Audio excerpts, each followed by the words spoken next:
Hey, thanks for joining me. So as of this recording, today, my favorite artist and best friend, Mr. Rob Liefeld, on his YouTube channel, he put out a video talking about Star Wars and how apparently Jim Lee made a play for the Star Wars license one time with Wildstorm, and how Marvel got it and how Dark Horse had it, and he was just talking about Star Wars comics. I only got about halfway through before I had to go into my job, and I just haven't gotten back to it, and I probably won't. I don't know if there's any more that he's going to say that I'm interested in.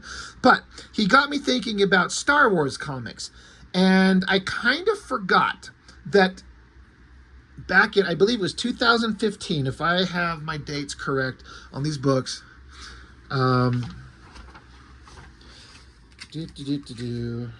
2015, which is actually a lot more recent than I thought. But Marvel somehow, some way, got the license to make Star Wars comics. I mean, I guess I should say again, because I used to have it back in the day.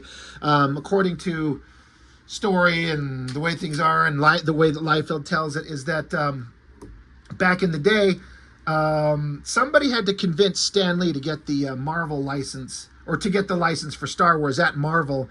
And Stan Lee was kind of hemming and hawing, like I guess he didn't understand what a significance it would be, but this whoever it was that was talking to him and kind of explaining to him, like, this is a big deal, we need to do this, was able to convince him, and they got the license. And if I remember correctly, there was a lot of conversation how Star Wars, obviously the movie came out and blew up in a way that was not the norm in 1977, which is the year I was born.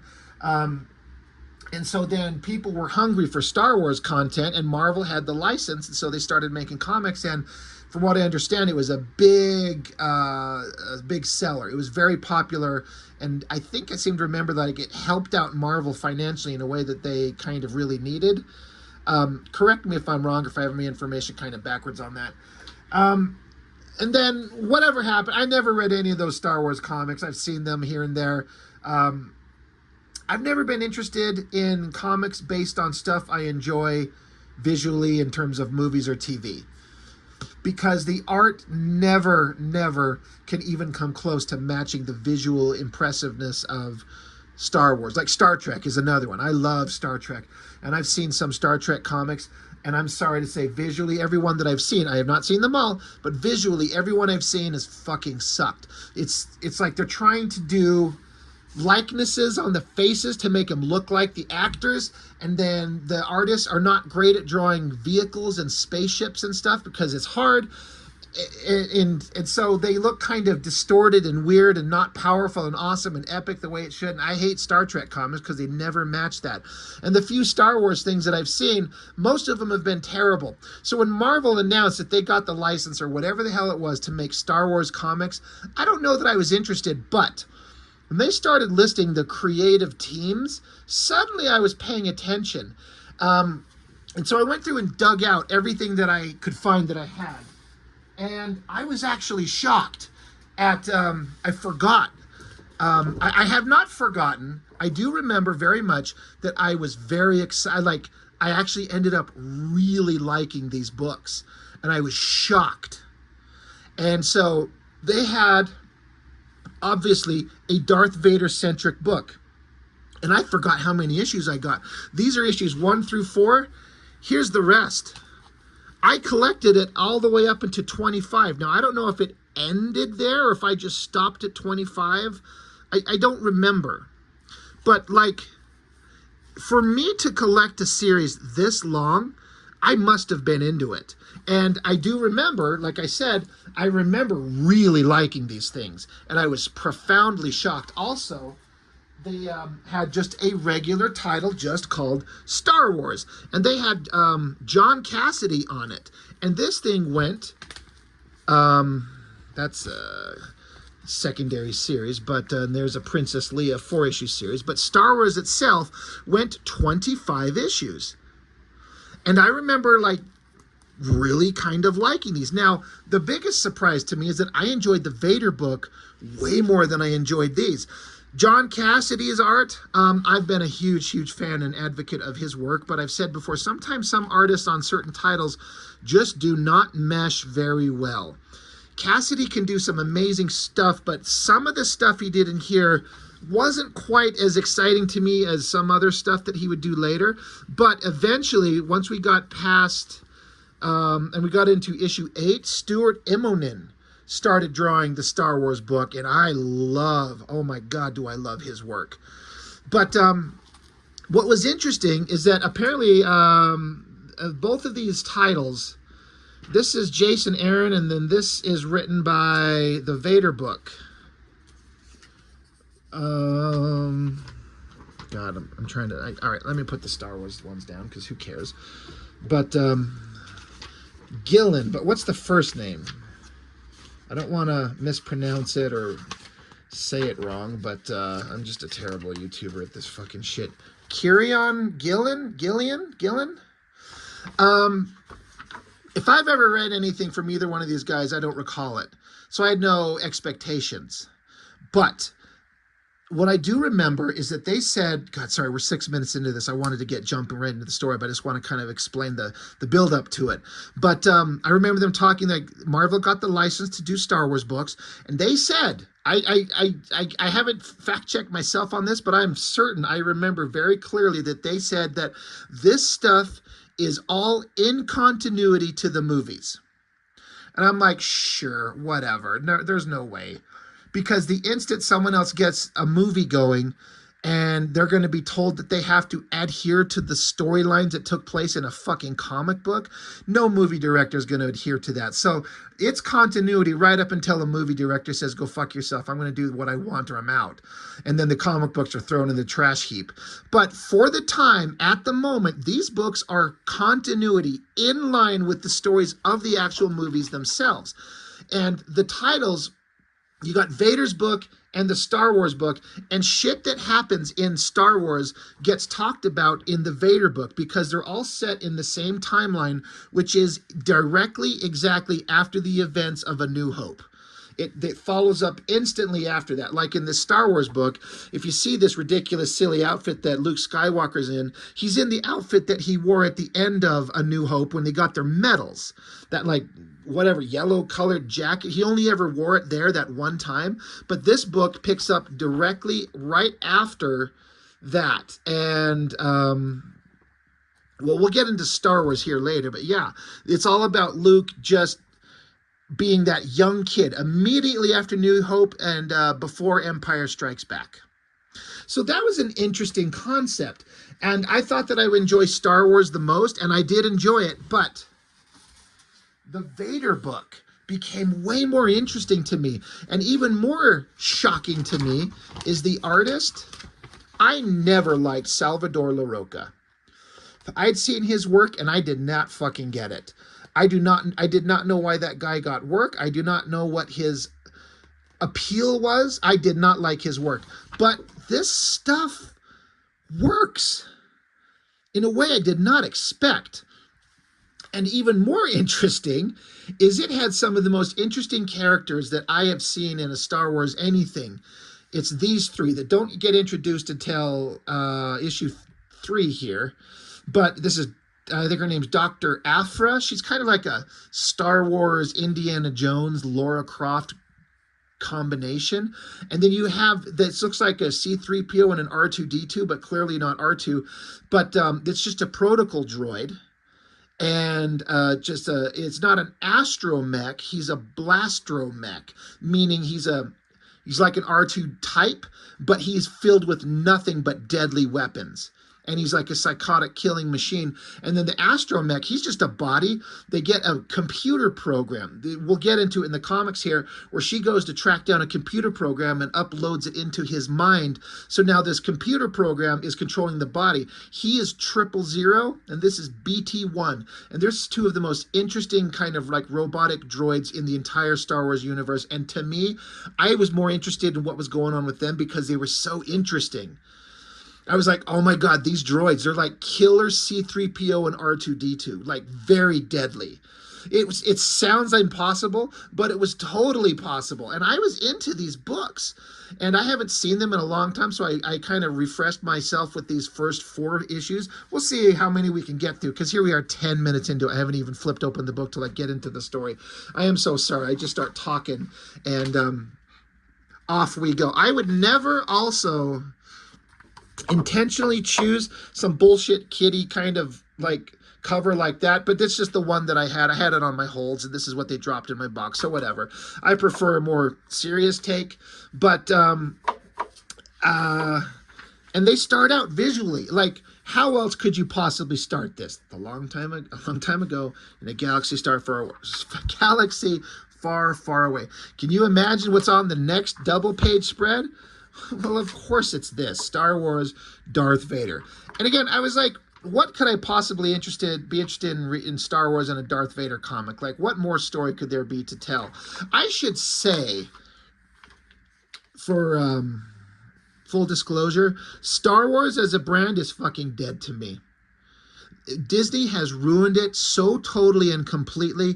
I cannot begin to explain how fucking done with Star Wars I am. The only thing that exists for me are the original 3 movies, and I have to admit there's some kind of little bit of joy I get out of the prequels, but the sequels they just did and all these fucking bullshit TV shows, I am so done with Star Wars. I enjoyed Mandalorian a bit here and there in seasons 1 and 2. I understand that Andor is very, very well received, but I am so done with all of it. It's too much all the time, nonstop. They want nonstop Star Wars content in front of your face, and it becomes less special with every fucking stupid thing that they do. And I don't even care. Like, people like, no, I understand. They've done a lot of garbage, but go watch Andor. And I'm like, I don't fucking care. I didn't think Rogue One was any good. It was just a war movie with the Star Wars name. It was okay, but I don't care about Cassian Andor and any of those characters. And again, I understand that they're good, but that's how done with Star Wars I am. I don't fucking care. I don't think it'll ever come back to life. They have killed it. It's done. But this was all before that. This is before Force Awakens. And so Star Wars content, I'm like, well, what are we going to get?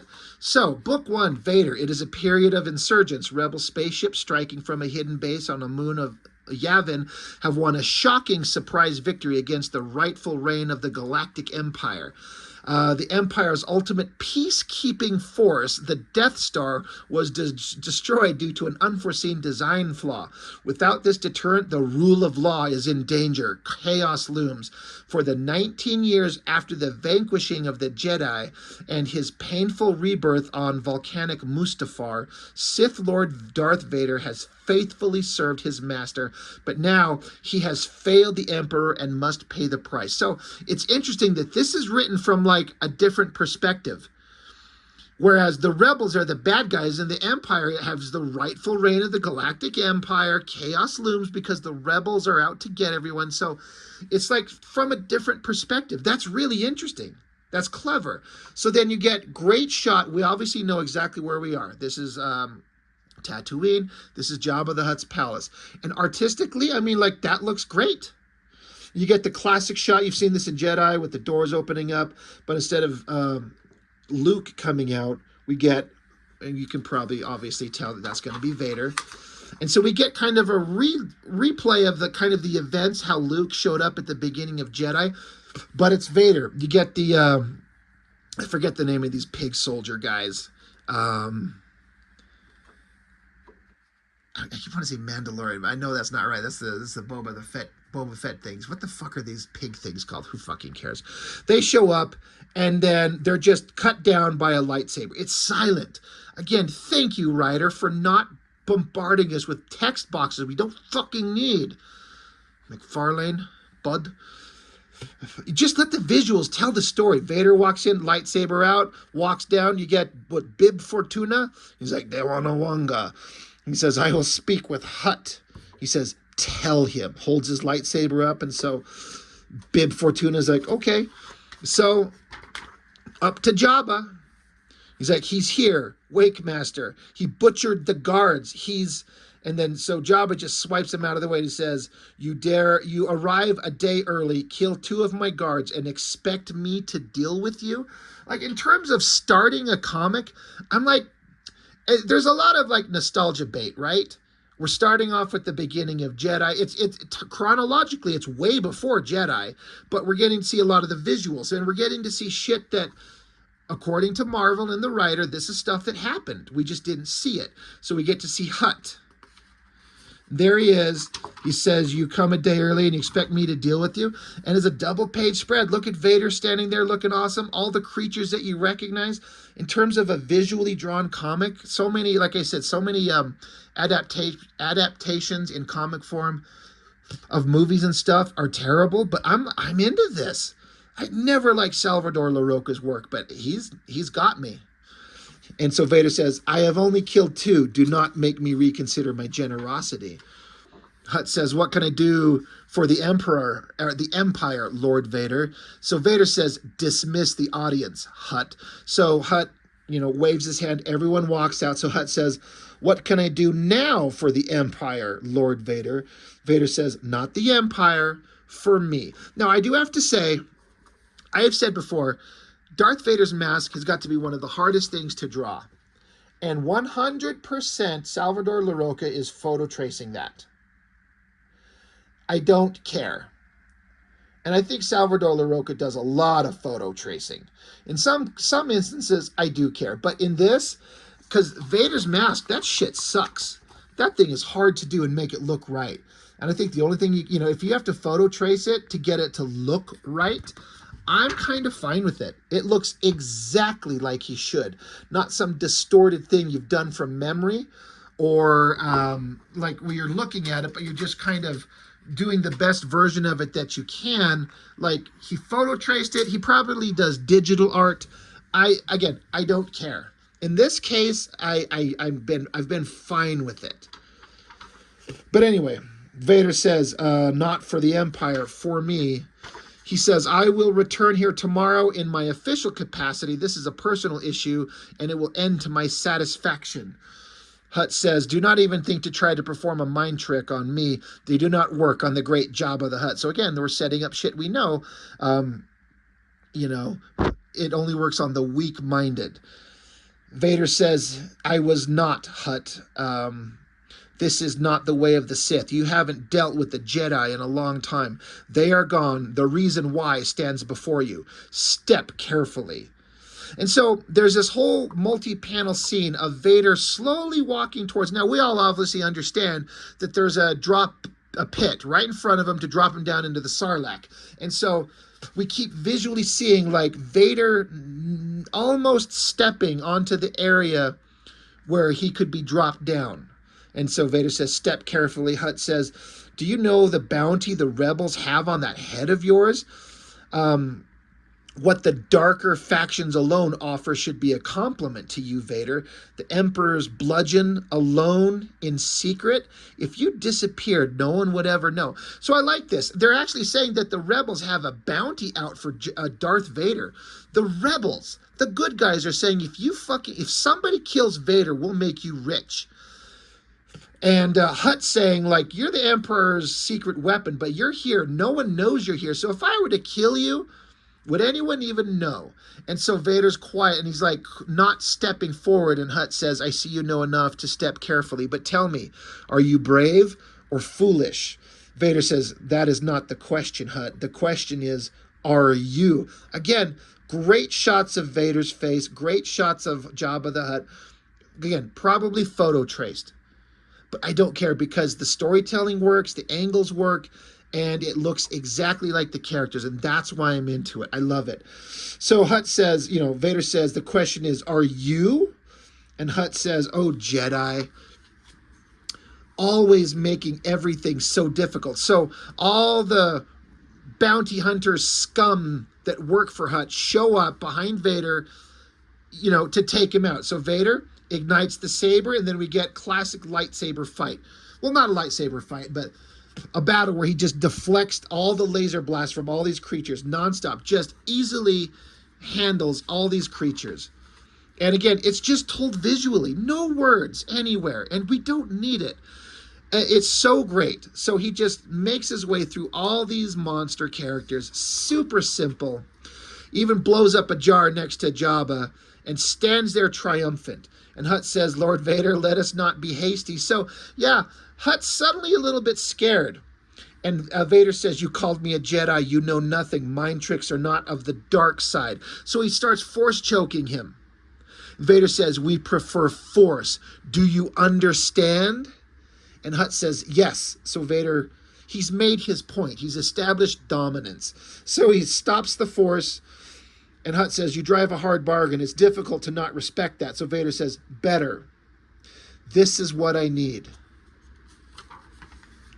So now it's one day earlier, the Imperial Palace, Coruscant. So this is what I thought was actually a really interesting story point that I never thought of. So credit to the writers.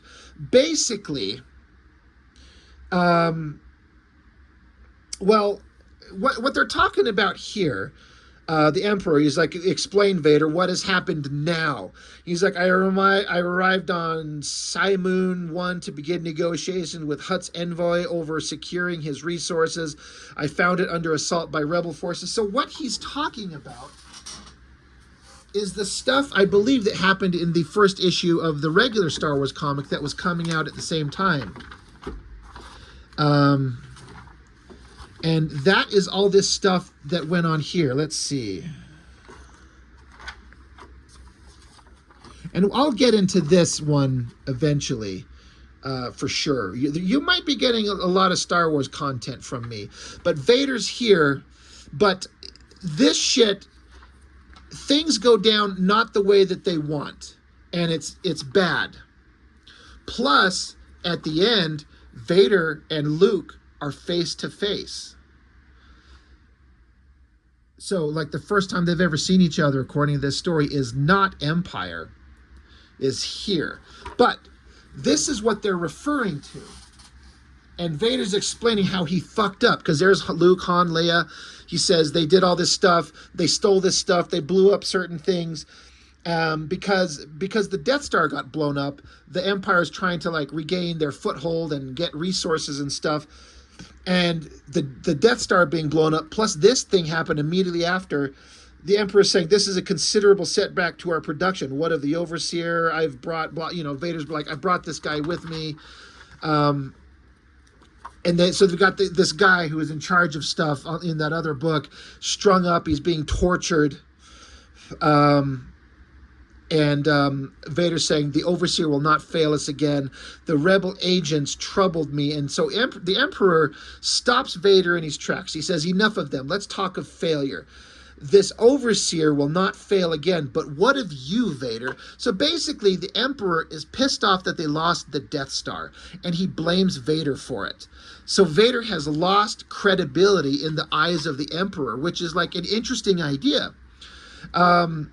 So the Emperor says, we kept the skeleton of the Republic for nearly 20 years while the Death Star was constructed. 20 years, my apprentice.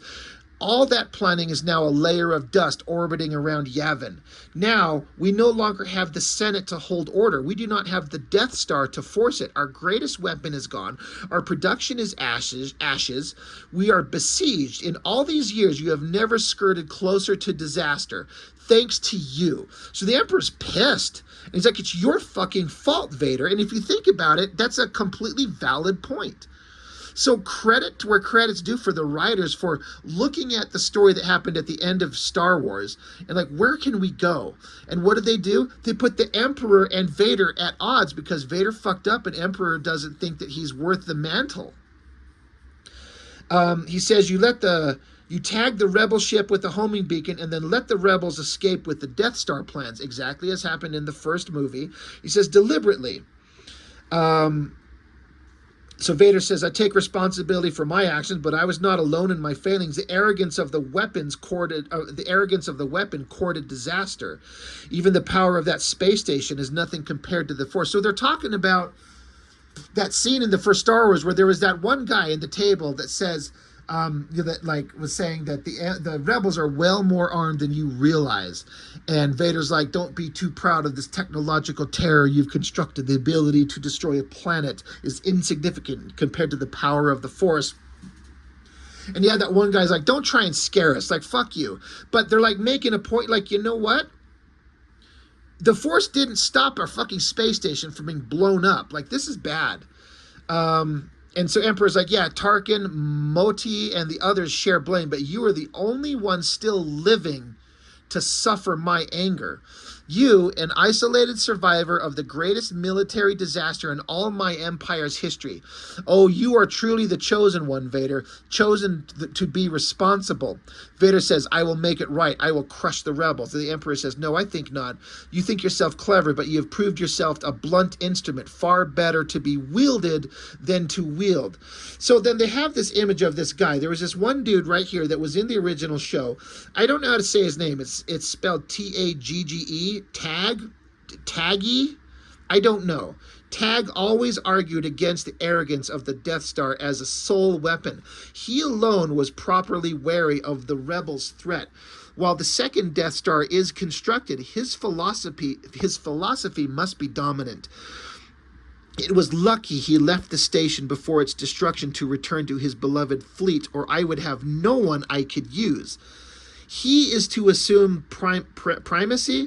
You will act according to his will. So again, this guy that was in the original movie, he got off the Death Star, and now the Emperor's like, he's in charge because he had the foresight to see what was going on, and you will answer to him. And I'm like, okay, that's interesting. So like, you know, we got to go deal with Hutt. You know, they kind of continue with all their stuff, and like, Vader, you got to go, you got to deal with these things, you got to haggle with people. And so he's like, you need to go to see Hutt, and so you have to go to Tatooine. And so the Emperor says, a trip to Tatooine, I'm sure it will be sentimental. You know, and we all know why that would be a big deal. So then the Emperor comes into a room, and there's this guy. I don't know if this is someone we're supposed to know who it is. I don't know who this is. But Vader's like, who is this, Master? And the Emperor says, no one you need to know. And Vader says, are you trying to hide something from me? Emperor says, the Lord of the Sith, asking questions and expecting them to be meekly answered. You are a poor apprentice if you think so. Is there anything else to report? So this is another interesting kind of story point connected to the first movie. And again, the artwork, it's all photo traced, but the shiny look on his mask, it's properly drawn, taken from inside the TIE fighter. Basically, Vader, because the Emperor asks, is there anything else? Do you have anything else, Vader? What else do you have? He just stops, and we're going through his head of things that he's experienced recently. The fight with Obi-Wan, and when he chopped him down, one of the other kind of, the officer says, who was he, Lord Vader? Vader says, an old man who thought he could help gifted children. He was mistaken. And you get a shot of Vader in the TIE fighter at the end of A New Hope chasing Luke. He's saying the Force is strong with this one. And then we get to this scene where Vader and Luke are face to face. Again, that is what happened right here at the end of the first issue of the other title, where Luke and the rebels are doing some secret shit, and Luke is running around, goes down a tunnel, and he meets up with Vader. He runs into him. And in issue 2, these guys have conversations and say things to each other. Now remember, at this point, Vader doesn't know that Luke is his son.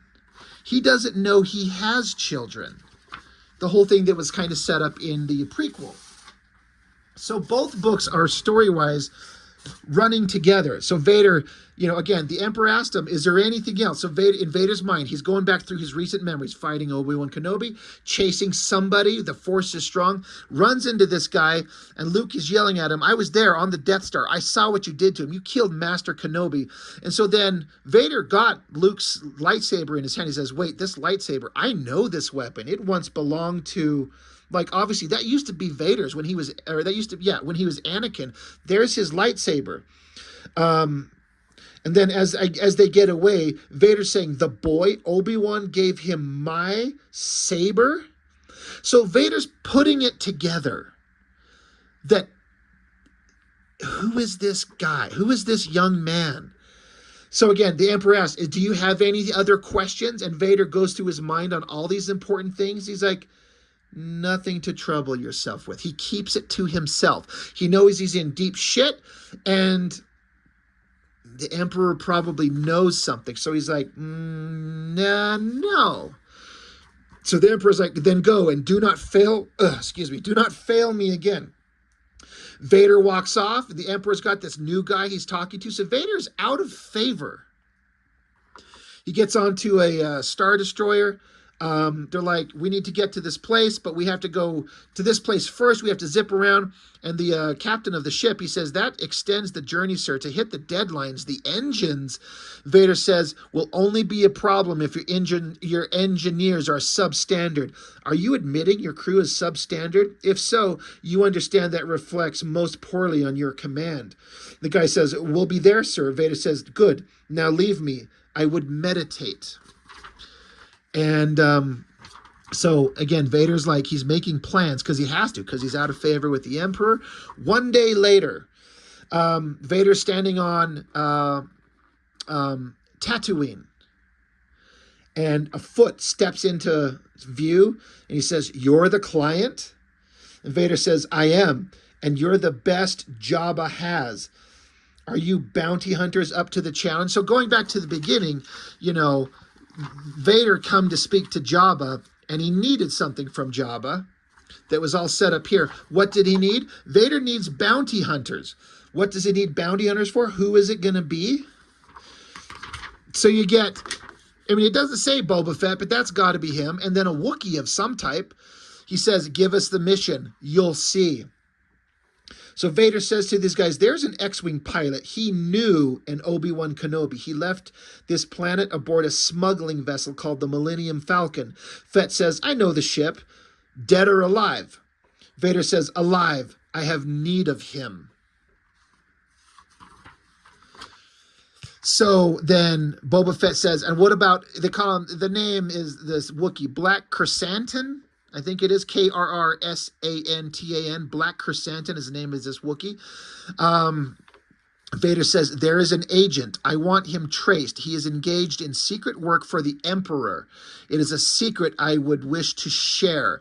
Bring him to me. I would have a conversation. So Vader wants Boba Fett to track the Falcon and the kid flying the X-Wing, and he wants the Wookiee to go find out who this strange dude hanging out with the Emperor is. Who is this guy? Vader says, do not fail me. So Boba Fett says, the only time I failed is if you hired me to fail. I'll get this kid. Black Chrysanthemum's guy may not have all their limbs when he delivers them, but they won't get away. Vader says, good. Then let us make our start immediately. And then Vader says, I have been delayed on this planet long enough. And then the story ends with the double-page spread. Vader saying, and all my present business is concluded. And so Vader walked his ass to the Sand People and once again fucking slaughtered them all. And again, if you know the movies, like, this character moment is so... I want to see a movie of this. They can't make a good fucking Star Wars movie to save their lives. And this is it right here. We all know the story. The Sand People captured Anakin's mother that we saw in the second movie. And when Anakin went and tracked them down, and his mother, he happened to just show up right before his mother died. She'd been brutalized and implied rape. Like, it's horrible. Like, what they could have done to her. But she died, and so young Anakin slaughtered them all. We all know the scene. Here we are 20 years later. He's on Tatooine. He has no need, no reason to do this. But he goes and finds some more Sand People and just kills them just because he's Darth Vader and they killed his mom. And you don't even need words to explain it. It's like you get why he's doing it. And that is the end of issue 1. And I was like, holy shit, that was good. Weaving all these story elements in and out of the existing lore that we know, staying relatively correct to the characterization that we understand. I'm like, okay, you got my attention. Thank you. I was enjoying it. And then revisiting this, I haven't read these in years. you know, because 2016, not that it matters, but that's when my marriage started to fall apart. And then it was several years of torture and then separation. And it's been years. So I haven't read these since then. So it's kind of fun to kind of get to read these. And like I said, I remember enjoying them, but I forgot the stories. So maybe we'll flip through issue 2 here real quick and get into this one a little bit to kind of continue, because I want to show all these stories, especially the Vader stuff. It just was so interesting to me. Book 1, part 2. It is a period of insurgents. The Empire's ultimate peacekeeping force, the Death Star, was destroyed due to an unforeseen design flaw. Without the deterrent, this is the same thing in the last one. Due to his responsibility for the disaster, Darth Vader has fallen in the eyes of Emperor Palpatine. Grand General Tag, or Tage, I don't know, again, I don't know how to pronounce that, is to command the response to the rebellion. Unknown to the Emperor, Vader is quietly pursuing his own interests, the mysterious Force-strong pilot who destroyed the Death Star. So yeah, Vader's like, who is this young pilot that was so strong with the Force? So then we get into some other story points where an Imperial shuttle is being chased by it's what do they call it? A rebel blockade runner type ship, but it's just a ship design that just exists. It's not like it's exclusively rebel. The rebels will use any kind of ship available, but it's one of those type of ships, like the one that Leia was on at the beginning of A New Hope. They're being chased. They're being fired upon. They say the engines are dead. They're after the cargo. They're going to pop us open. We're dead. We're going to get killed, you know. And then, but out of the blue, you know, these Empire agents are being chased, and they're about to get shot. The ship fires a blast or a missile, but then it gets blown up, and then here's Vader in his advanced tie with the bent wings. Torpedo destroyed, and Vader says, "Have faith." He says, "Black 2 and 3 with me. Target is trying to escape." So now they start taking on that ship. And Vader's saying, for an automated ship, impressive. So they're saying it's automated. It's like there's no living people on it. It's all computer controlled. That shot, like, again, 100% photo traced, right? I know exactly where that's at in A New Hope. Like, we know that scene. And then you look at the ship, the blockade runner ship. That looks very much like a wireframe model on a computer, or traced. I don't know. But it still works. If the storytelling works and the ships look accurate, I'm kind of in. So they keep fighting it. They blow up big chunks of the engine. Engine core disabled. Vader to Superstar Destroyer Annihilator. Mission successful. So Vader's a badass. So then we get with that character that was on the Death Star in the New Hope that we were talking about. He was the one that kind of advocating for the not to trust in the Death Star and to be more lean more into the fleet. And now that Vader's fucked up in the eyes of the Emperor, Vader has to answer to this guy. So Vader's saying, I captured the pirate corvette. It was as suspected, robotic, and high quality robotics as well, extremely well supplied. These are no fools. So the guy's like, well, then it's all the more urgent we find the source of these raids. It hardly does the Empire good for you to have secured supplies from the Hutt for these raiders to steal them from us. And he's like, oh, and it's Grand General Tag, Vader. You know, refer to me correctly, he's saying. So basically, like, we need to, you know, the Empire's been put on their heels a little bit. Like, we lost the Death Star. Some things have been fucked up. We're trying to resupply and regroup. And, you know, we gotta get things under control. Yeah. So they're going back and forth, kind of setting up their plans, what we're going to do. Trying to go through it, like, you know, talking back and forth about everything that's important in terms of what they're going to do. And this guy's got plans. This guy's smart. And Vader recognizes that he's smart, but he doesn't like being second fiddle to this fucker. And so this guy's like, also, by the way, this guy here, he is Lieutenant Unai. He will be reporting to me personally on all matters, specifically about Vader. He says, will this be a problem? Vader says, we will see. So this guy, he says, Lord Vader, I will require access to all your communications to provide the necessary data to the general. Vader says, I do not require a clerk's meddling fingers. The guy's like, well, these are my orders. If you refuse, I'll have to report that to the general. Please comply. Vader's like, Tag commands me. It is as the Emperor wills. You watch me. It is as Tag wills. But I suggest you be careful, Unai. My patience is not without its limit. So this guy's like supposed to follow Vader around and keep tabs on him.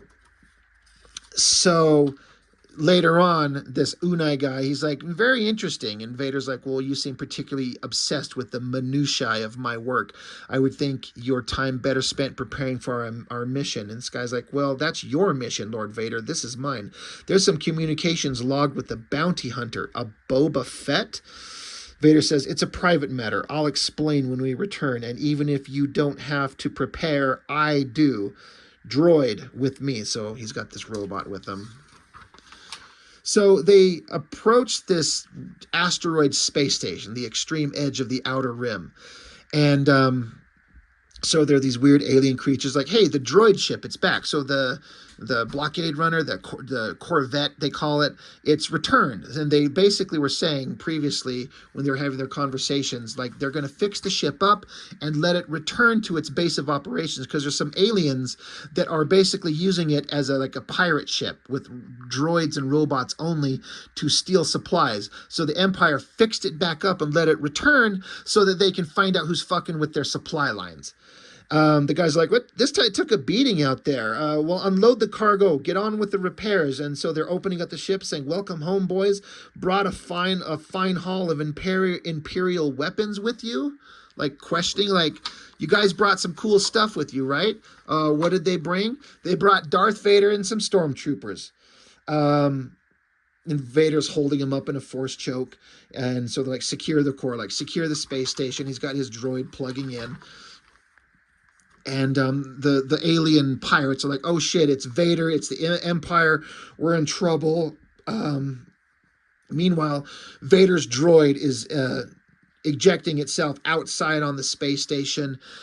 Inside, Vader and the stormtroopers are trying to take over the station. He's like, speed is of the essence. Why have they not activated the destruct? Then there's a giant explosion, and you get some like hyper armored and weaponized versions of those stupid, what do they call them, droidicas from the episode 1 with the force fields that like repel borders. So these pirates and their droids are trying to fight Vader and stormtroopers. Meanwhile, Vader's droid is still going out one side of the space station and in one port, and then into another port in another part of the station. Vader's saying they have not set the destruct as they still think they have a chance. Some of the stormtroopers are being blown apart. They're shooting missiles. And Vader says a lightsaber strike will only cause the missile to explode. You know, you can deflect lasers, but if you try to deflect a missile, it'll just blow up. So the human soldier's like, is there nothing you can do? All your reputation and we're helpless? And Vader's like, no, there's always something I can do. So he uses the Force and causes the missiles the droids are shooting to zip back around and hit them and blow themselves up. Meanwhile, Vader's droid has gotten back into the space station, plugged himself in, and he's setting up some, he's doing some secret stuff while they're taking on the droids. Well-drawn fighting. All of this looks really good. So now Vader's like, all right, stormtroopers, prepare, return to the ship, prepare to launch. And then Vader says, Unai, the human guy, he's like, come with me. The guy who's supposed to be watching Vader, he's like, Unai, come with me. Vader says, I'm going to complete my mission. Your mission, Unai, was to watch me. Do not abandon it. We do not suffer failure. So, God, Agents of S.H.I.E.L.D. TV show. I'm sorry, that thing fucking sucked. But okay, so they're done. They're getting back to their ship, and the automated ship that they snuck in on. They get on it, they take off, and then the pirate space station, like the space station built into an asteroid, explodes. It detonates. And so this Unai guy is like, we made it. Vader says, so we did, and now we must report our findings. So then Vader returns back to Grand General Tag, and Vader says, I'm impressed, Tag. Your plan was perfect. The pirates were being backed by the Crymora, I'm not sure what that is, probably a organization. And Tag says, good, now we know where to act. Next week, wait, oh, Unai. And Vader's holding up the guy who's supposed to be watching. And Vader says, you were wrong in one crucial area. There was a leak. I already suspected him from how closely he was prying, but we found information in the pirate system that identified him as the traitor. Unai, so close to you, must have known your methods and exactly how much could be stolen without drawing suspicion. Vet your next adjutant more closely. I will be watching them as closely as they watch me. So Vader basically outed this guy as a traitor, and then Vader's droid, he gets here. He's like, he says here on the previous page, have you purged all evidence of your data upload? So Vader, I think he secretly kind of set up this guy, is what he did. And then he tells his droid, have you purged all evidence of your upload? The droid's like, yes. And he says, now leave. So the droid ejects himself into space and blows up. And Vader says, droids. One can always trust droids. And that's the end of that issue right there. I guess that's as good a place as any to stop. I kind of want to keep going, but I don't need these videos to go too long. I want to get into more of these relatively quickly, because, again, these characters that get introduced in here, specifically 000 and BT-1, I found so incredibly interesting. And, again, I am shocked at how much I like Salvador Larroca's artwork. Like I said before, I never liked it. I always thought that it kind of sucked. But it's working. I'm into it. It's, you know, this cover is Adi Granov there. It's got his signature on there. But Salvador Larroca's work. Are these all Adi Granov? That looks like him. Yep, looks like he's doing all the covers. So I don't know. What can I say? Much to my surprise, Marvel, they hired some great writers that were doing stuff that I feel like was really interesting, and they hired some good artists, like really, really good artists, even guys I didn't think I'd like, and they're producing works that I'm like fascinated by. And again, for me to collect 25 issues of this and 25 of the other one, like if these weren't working for me, I would have been done after a couple, but these were working. So I wonder, any of you out there, did you read these? Did you collect them? Did you follow them? Did you like them the way that I am? I'm going to get into more of these sooner than later, probably. It's good stuff. And like I said, I'm legitimately shocked at how much I've enjoyed it. And the writers, I got to give it to them I have to imagine that I was going to say it maybe was kind of easy for them, because this is stuff we've all grown up with. And it's part of our childhood. And then you get people who are writers, and you're given, like, you're working for Marvel, and they're saying, we got the license to do Star Wars comics, and it's going to be in continuity stuff. Here's the caveat, is that we're starting right at the end of episode 1 to talk about what happened between episode 1, or well, episode 4, A New Hope, and Empire Strikes Back. What went on? Tell the story of Vader. Tell the story of the rebels right after blowing up the Death Star. I can imagine a writer's brain just spinning and going and like, oh my God, so many possibilities. But you have to stay within the boundaries of what happens in the movie, so you can't deviate from that. But there's still all kinds of interesting stuff, and they come up with neat stuff. I'm shocked at how much I enjoyed these. So I think I'll get back to these relatively quickly. I don't know, maybe you'll see a month of Star Wars bullshit from me. We'll see how it goes. So I guess that's all for now. I can't wait to get back to more of these, and that's all for the moment. I will see you next time. Thank you for watching. I appreciate it. Bye.